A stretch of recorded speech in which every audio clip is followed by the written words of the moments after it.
Hello viewers, আসসালামু আলাইকুম। আশা করি সকলেই খুব ভালো আছেন। আমরা সকলেই চাই আমাদের চেহারা ফর্সা, উজ্জ্বল ও দাগ ছোপহীন হোক। চেহারায় যেন কোনো ধরনের দাগ ছোপ না থাকুক।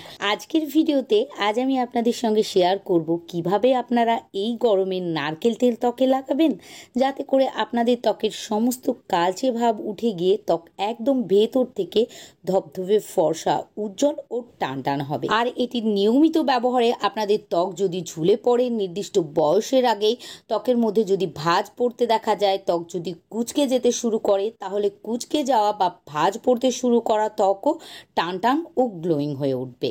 তাহলে চলুন ভিউয়ার্স, দেখে নেওয়া যাক গরমকালেও নারকেল তেলের বেনিফিটস পেতে কিভাবে নারকেল তেল আমাদের ত্বকে লাগাতে হবে। আমাদের আজকের প্রধান উপকরণ যেহেতু নারকেল তেল, তাই প্রথমেই একটি বাটির মধ্যে 1 চা চামচ নারকেল তেল নিয়ে নিতে হবে। আমি এখানে প্যারাশুট কোকোনাট অয়েল ব্যবহার করছি, তবে আপনারা যদি পারেন তাহলে এক্সট্রা ভার্জিন কোকোনাট অয়েলই নিয়ে নেবেন, কেননা এটি ত্বকের জন্য বেশি ভালো।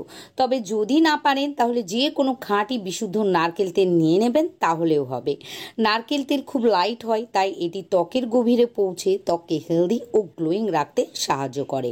আর নারকেল তেলের সব থেকে বড় গুণ হলো এটি আমাদের ত্বকে অ্যান্টি এজিং এর কাজ করে। প্রতিনিয়ত যদি নারকেল তেল ত্বকে লাগে, ত্বক মালিশ করা যায়, তাহলে ত্বকে সহজে রিঙ্কেল পড়ে না। আর যদিও বা ত্বকের চামড়ায় ভাঁজ পড়ে যায়, তাহলে ধীরে ধীরে সেগুলি রিমুভ হয়ে যায়।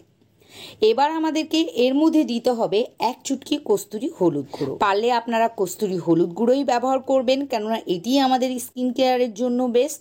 তবে আপনাদের কাছে যদি কস্তুরি হলুদ গুঁড়ো না থাকে, তাহলে এর পরিবর্তে কয়েক ফোঁটা কাঁচা হলুদের রস অথবা সামান্য পরিমাণে রান্নার খাঁটি হলুদ গুঁড়ো অ্যাড করতে পারেন। কস্তুরি হলুদ গুঁড়ো আমাদের ত্বকে অ্যান্টি এজিং এর কাজ করে। এটি নিয়মিত ব্যবহারে আমাদের ত্বকে সহজে বয়সকে ছাপকে পড়তে দেয় না, ত্বককে টান করে ধরে রাখে। সেই সঙ্গে ত্বকের কালচে ভাব ও ট্যানকে তুলে ফেলে ত্বককে ধবধবে ফর্সা বানাতে সাহায্য করে।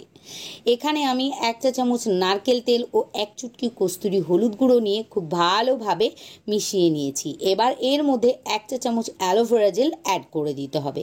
আমি এখানে বাজারজাত অ্যালোভেরা জেল নিয়েছি, আপনারাও এটিই নেবেন। তাহলে রেমেডিটি ফ্রিজের বাইরেই 7 থেকে 10 দিন রেখে ব্যবহার করতে পারবেন।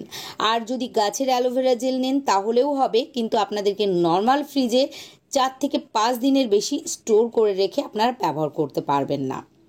অ্যালোভেরা জেল আমাদের ত্বককে ফর্সা বানাতে সাহায্য করে, ত্বককে ঠান্ডা রাখে, ত্বকের মধ্যে র্যাশ, দানা দানা, গুড়ি গুড়ি, ব্রণ ইত্যাদিকে হতে দেয় না। সেই সঙ্গে ত্বকের পিএইচ ব্যালেন্সকেও মেনটেন করে রাখে। এবার আমাদেরকে এর মধ্যে কয়েক ফোঁটা লেবুর রস দিয়ে দিতে হবে। লেবুর রসের মধ্যে ন্যাচারাল ব্লিচিং প্রপার্টিজ থাকে, ফলে আমাদের ত্বককে ন্যাচারালভাবে ব্লিচ করে ফর্সা উজ্জ্বল বানায় ও ত্বকের দাগ ছোপকে দূর করে।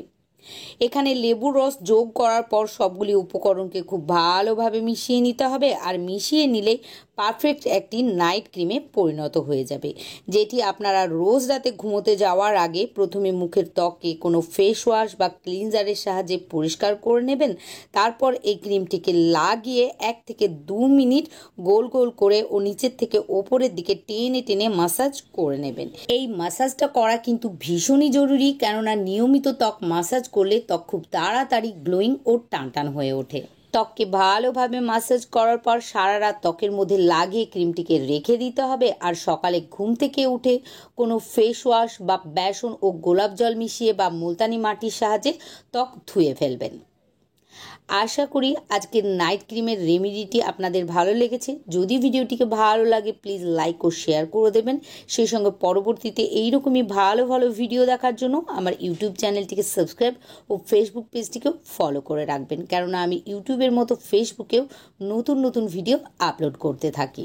আজকের মতো এখানেই বিদায় নিচ্ছি, আবারও ফিরে আসবো এইরকমই নতুন কোনো ভিডিওর সঙ্গে। ততক্ষণের জন্য ভালো থাকবেন, সুস্থ থাকবেন। খোদা হাফেজ।